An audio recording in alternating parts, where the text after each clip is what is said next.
Howdy, folks. I hope your Saturday morning is off to a great start. And it's just going to get better from here, right? Because this is Untold Tales from this side of nowhere. And this is your host, Connor Jones, bringing you another story from that tiny town in northwestern Wyoming. You guessed it, Poverty Flats. But before we get rolling with the podcast, here's a message from our sponsors. We're sponsored by Basins Market, located in Basin, Wyoming. Basins Market is your destination for groceries, fresh produce, and the best meat department in the Bighorn Basin. Come in and sample their wide selection of products Monday through Saturday from 7 a.m. to 8 p.m. and Sundays from 9 a.m. to 8 p.m. Do you have a noxious weed problem? The team at 307 Pest Management can help. We offer residential and commercial noxious weed management that is safe and affordable. Whether you have a parking lot, a yard, or some production land that needs treated for noxious weeds, 307 Pest Management is ready to help get your weeds under control. Give them a call today for a free quote at 307-250-0614 or send an email to 307pestmanagement@gmail.com.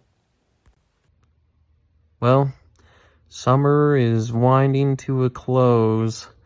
We've been getting letters from the school and emails, and it seems like summer knows that it's on the way out. We got the smoke that came in from the fires, and it's starting to cool down just a tad.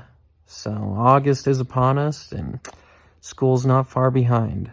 But my kids are still out there riding bikes, getting scrapes, and it seems like my family is single-handedly keeping Johnson & Johnson in business because my boys need Band-Aids for everything. So I picked up another box of Band-Aids the other day and refilled my Possibles kit because I always keep 2 Band-Aids in my pocket in my little Possibles kit at all times. And that reminded me of an episode from way back called Essential Gear. And today, that's our throwback episode. I'm going to open up this can of worms and let you know what every outdoorsman should carry with them at all times. This is Essential Gear on Untold Tales Retold. One of the biggest problems with modern fashion is the inexplicable loss of perhaps the second most important function of every good pair of pants. The primary function of a pair of pants is, of course, covering up the confidential parts of a human being. That is, the places where the sun don't shine. The second function I refer to is serving as a wearable collection of pockets. Any self-respecting outdoorsman knows that a good pair of pants has a minimum of 5 pockets if it is a pair of jeans. And if it is a pair of hiking or hunting pants, then certainly 7 or 8 are required. Though if you take your preparations seriously, around 10 will do the trick.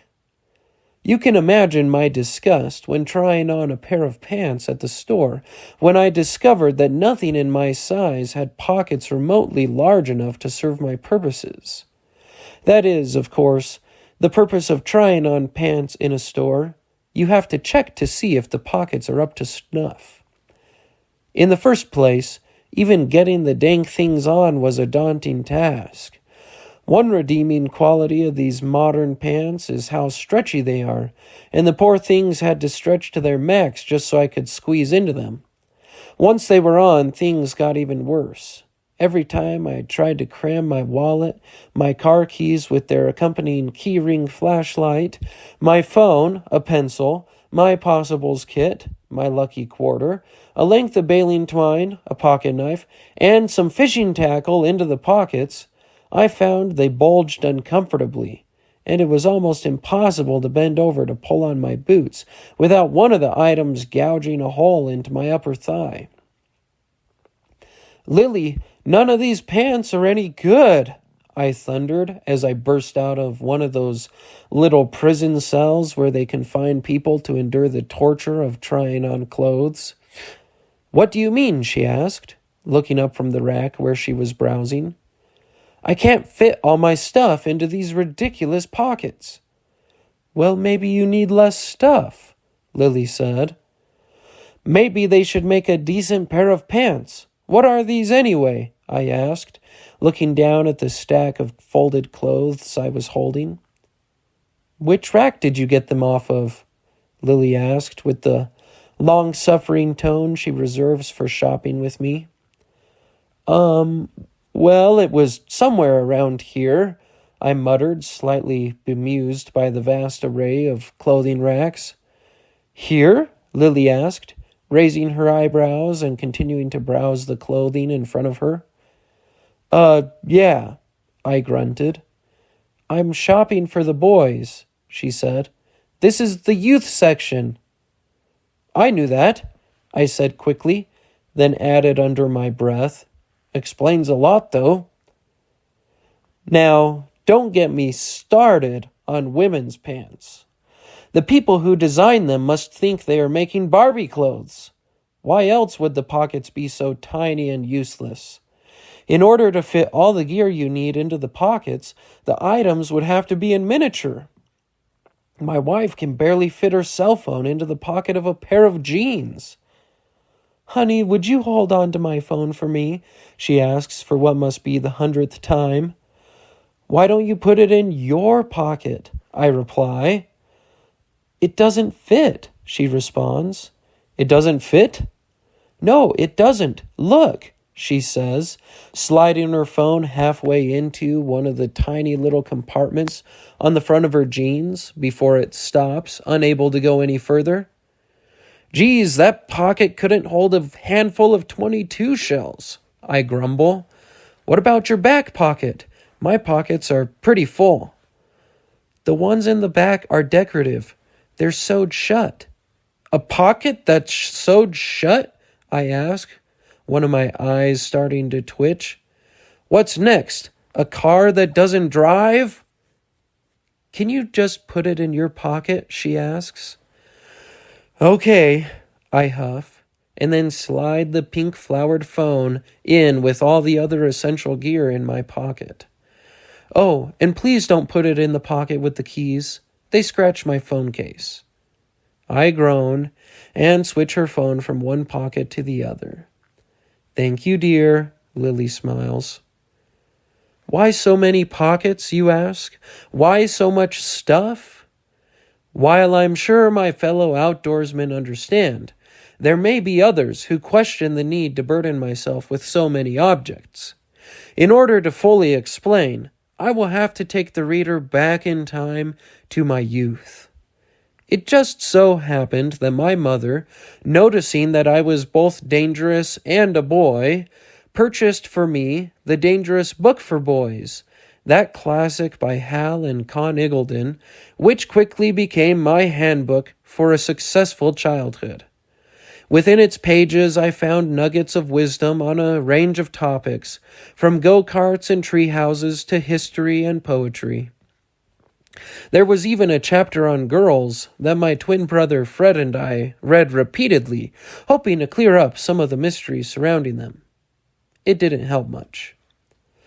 At the very beginning of the book, though, there was an indispensable section titled Essential Gear. I pored over the list, noting things I currently possessed and items I would need to acquire.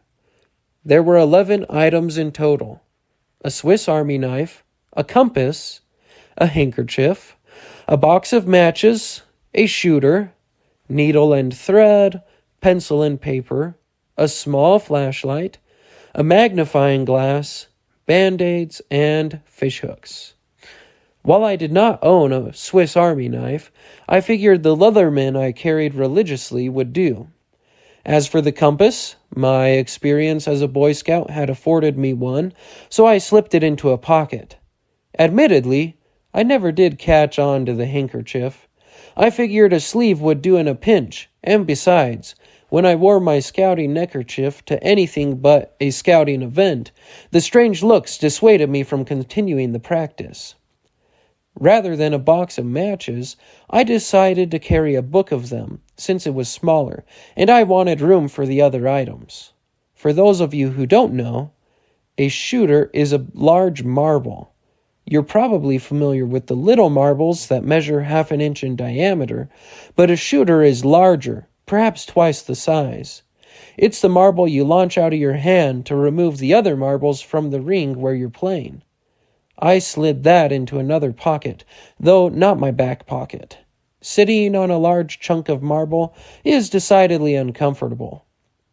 Needle and thread could be easily found in my mother's sewing materials, and I surreptitiously acquired them one afternoon while Mom was busy with some yard work. Pencil and paper were no problem, and my Grandpa Iverson had gifted me a penlight one Christmas, so that was covered. I had a large magnifying glass in the room Fred and I shared, and there were plenty of Band-Aids and fishhooks to go around in our house. At this point, I ran into a few difficulties. Every time I wanted to access some of my essential gear, I had to dig through each of my pockets, a task that was both time-consuming and dangerous. I remember one day when Fred and I were out playing Knights of the Round Table with our cousins Billy and Nick. We were using slats from the lumber pile for swords, and having fought a long day's battle, we wanted to start a fire for our camp. Knowing that the little book of matches was among my essential gear, I quickly volunteered to start the fire.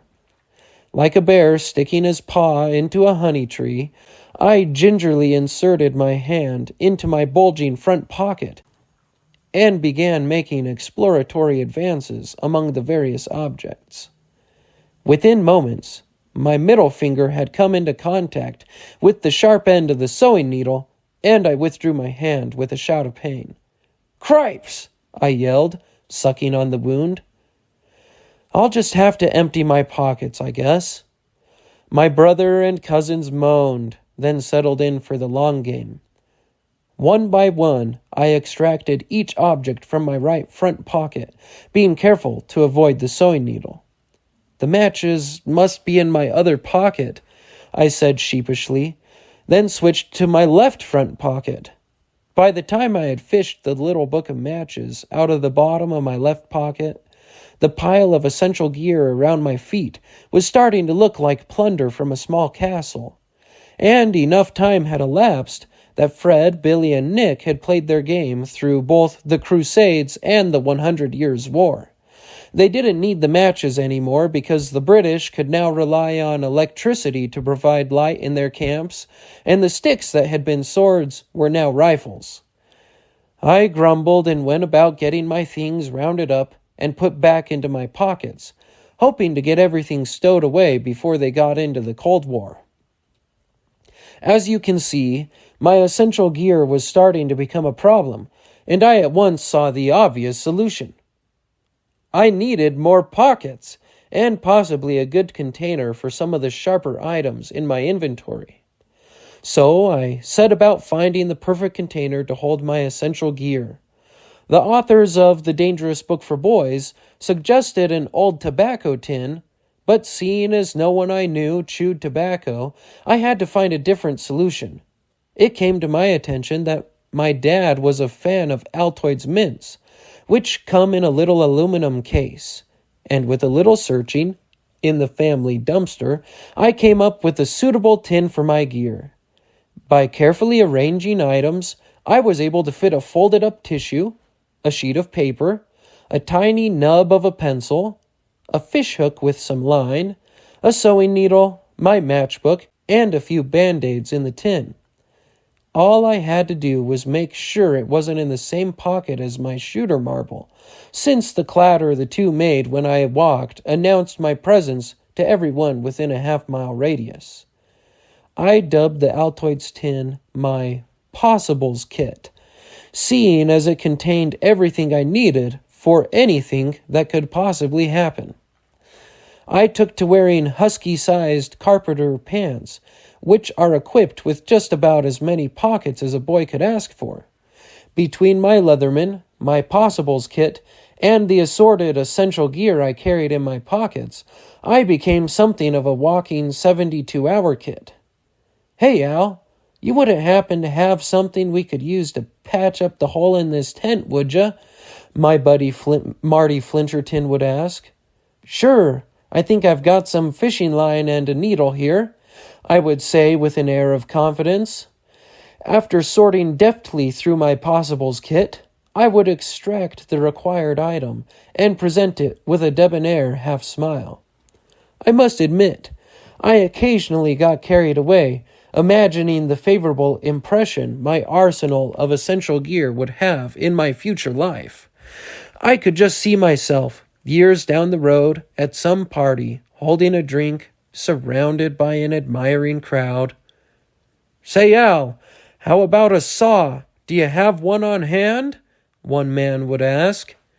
Quick as a flash, I'd whip out my trusty Leatherman and flip open the wood saw. Women would ooh and ah appreciatively, and then someone would want to see the can opener, maybe even a little demonstration. I'd calmly oblige them, taking out both the can opener and the can of beans I always carried, then reholster my multi-tool, not unlike the hero in a Western movie. I'm not sure why it never occurred to me that my oversized, husky carpenter jeans with the bulging pockets might not be the most fashionable attire for a party, but it didn't hurt to dream, I guess. Eventually, I did thin out the essential gear I carry with me at all times.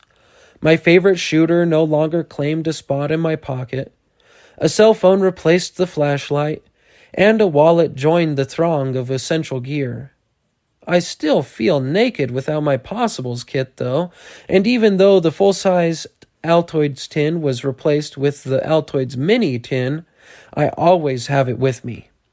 I have gained a reputation with my in-laws for being the one who can be counted on to have a knife at all times. Many a time my father-in-law has turned to me and asked, Al, you wouldn't happen to have a knife on you, would ya? Sure, I'll say, then give him a debonair half-smile and whip out my Leatherman. The only people who can't seem to appreciate my collection of essential gear is the TSA. You wouldn't believe the time they give me in airport security. I'll get to the X-ray machine and the TSA officer says, Please empty your pockets and place any items you are carrying in a tray. They don't have any idea what they're getting themselves into. The person in front of me will extract a wallet and a cell phone, maybe some car keys from a pocket, and dump the lot into one of those little plastic bowls they give you. Then it's my turn. I grab a couple of the bowls that are shaped like dog dishes and fill them with the contents of my right pocket, then grab a tub to finish off the rest. By the time I'm finished, there are 6 people waiting behind me, and my husky carpenter's jeans look like a circus tent cinched around my waist. I step up to the scanner, and the TSA agent says, Sir, I'm going to need you to remove your belt. An audible groan issues from the small crowd bunched up behind me, and at least 2 people are seriously considering moving with all their stuff to a different line. I remove my belt and my Leatherman, then place them in a tray.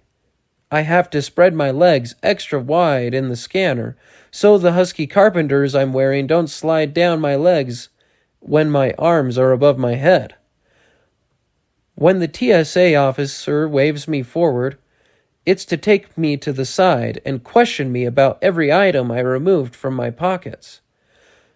Sir, what exactly do you need all this for? The officer asks. Well, I just like to be prepared, I shrug. I see. Well, unfortunately, I can't let you take all of this on an airplane. There are regulations, you know. I see, I say, letting out a long breath. You can go back and put it in a checked bag, the officer suggests. Sure, I say, trying out a half smile. The TSA officer is not impressed. Just then, another officer comes up behind the one who has been sorting through all my essential gear with gloved hands. Say, do you have a screwdriver, Tim? She asks. No, the officer replies. Why would I have a screwdriver? Excuse me, I say. I have one, and I whip out my trusty Leatherman. The debonair smile returns. Well, there you have it. You can't tell me that you've been in a situation either in the mountains or maybe in the garage and wish that you had a certain piece of gear on you at that point in time. Doesn't happen to me very often. To this day, as I mentioned, I carry my little Altoids tin. It is a mini, not the big one. But, it's very seldom that a week goes by when I don't need the piece of paper or a pencil, the matches. I have kids asking me for Band-Aids all the time, and I have to replenish my stock on a weekly basis. But I do like to be prepared. That's one thing that sticks with you when you're a Boy Scout. So I carry my stuff. As a teacher, I never know when I need a screwdriver or one of my other tools, and the Leatherman still comes in handy. Maybe they'll sponsor my podcast. And Altoids too, right? Anyways, I hope that you have a great couple of weeks coming up. And if you have a chance, go ahead and send me a little comment or an email. Let me know what kind of stuff you like to carry, what your essential gear consists of, and I'll be happy to mention it on the next episode of my podcast. So shoot me an email. That's untoldtalesthepodcast@gmail.com, or follow me on Facebook and Instagram. Be sure to sign up for our newsletter so you never miss a podcast. And be sure to tune in here in a couple of weeks for the next episode. As always, this has been an episode of Untold Tales from This Side of Nowhere, where we work twice as hard for half as much and still find time for the important things like fishing. Catch you next time, folks.